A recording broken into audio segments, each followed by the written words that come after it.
Ja, hallo und herzlich willkommen zurück beim dritten Teil Benjamin Cowen. Let's go. Again, I mean, like, we've talked about this before, and it's going on in tech stocks too, right? The altcoin market bleeds to ETH and Bitcoin. Theoretically, ETH bleeds to Bitcoin as well. The dominance goes up, and it sends the Bitcoin USD valuation higher at the expense of the altcoin market liquidity. Okay?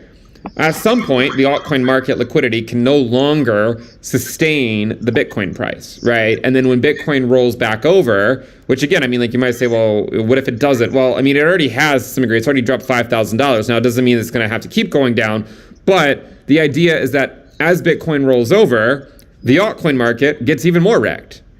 Is that not what's going on? Also er sagt jetzt, wenn Bitcoin rolled over, das heißt, wenn es wieder nach unten geht, wenn es sich rumdreht, wird der Altcoin-Markt noch mehr zerstört. Right? Is it not? If you look at Bitcoin USD with respect to the bull market support band, it's above it. Total 2, excluding Bitcoin, but including ETH, is below it. Total 3, below it. Where's ETH? It's still above it, right? So it's sort of doing what Bitcoin's doing right now, right?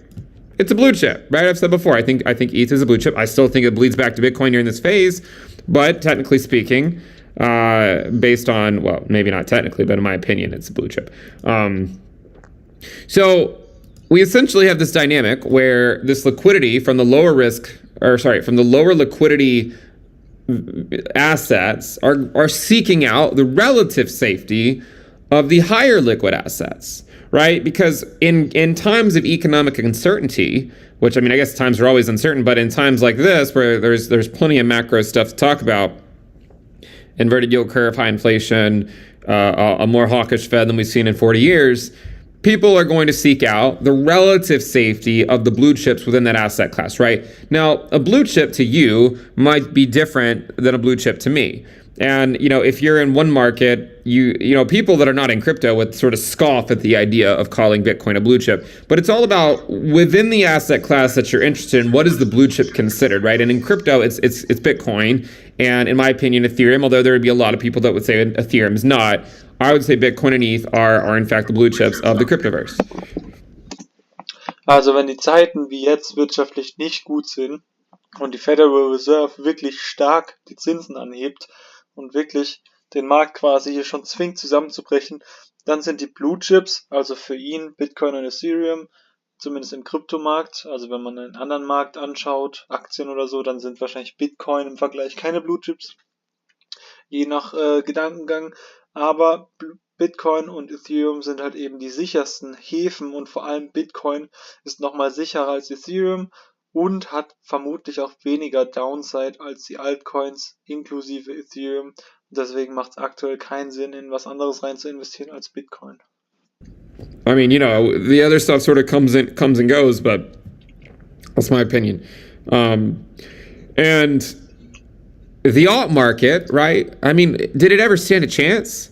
I mean, it was closing below the 20-week SMA at the beginning of May, right? When Bitcoin was still, back up here at like 29K. So look at this. Look at it a different way. Bitcoin USD it would have to drop 25% to reach its March low. 25%. It's a lot, right? It can easily happen, right? But it's 25%. And how far would total 3 have to drop to reach it? 5%, right? So that's why we talk about at length, right? Like what's, the opportunity cost in the altcoin market is just so high because most everything, the idea is that they sort of just bleed back to Bitcoin. So it's interesting, right? I mean, and then you have this example of like, well, what if Bitcoin USD let's go through a couple of scenarios, right? Scenario 1, right, is we hold the line, right? So if Bitcoin holds the 20-week SMA and bounces, then what happened when Bitcoin bounced over here?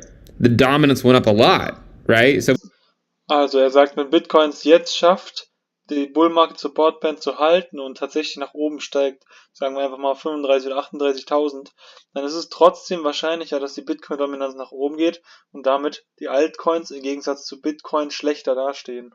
We saw the dominance go from, if we just don't take my word for it, right? Don't trust, verify. If we add the Bitcoin dominance over here, when we sort of held the line at the 20-week back in March, what happened? The dominance shot up, right? So if we hold it again, the dominance would likely go up a lot. So that's scenario one. What's scenario two?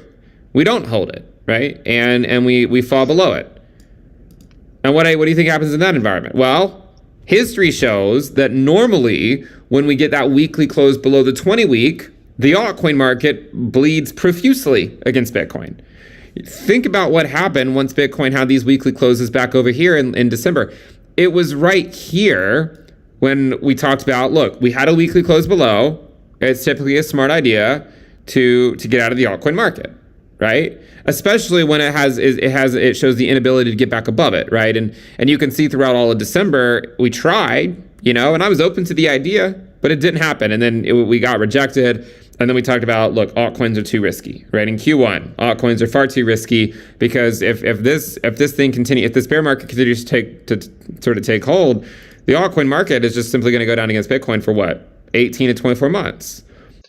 Sagt schon seit Januar 2022, dass die Altcoins eben kein gutes Investment sind für 18 bis 24 Monate im Gegensatz zu Bitcoin. Also dass die Bitcoin-Dominanz eben vermutlich in den nächsten Monaten, Jahren nach oben geht. Und jetzt 1,5 oder 1,3 Jahre später sehen wir einfach, dass er recht hat. Also so wie ich das auf jeden Fall sehe. That's more or less what's happened. Okay. Now, in the pre-halving year, you would generally expect, generally speaking, half up, half down.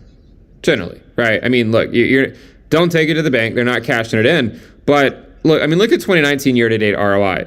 Someone was talking about how Bitcoin's been stronger this year than in 2019. I don't think that's the case. I mean, if Bitcoin had followed its 2019 path, it'd already be at much higher than where it is right now.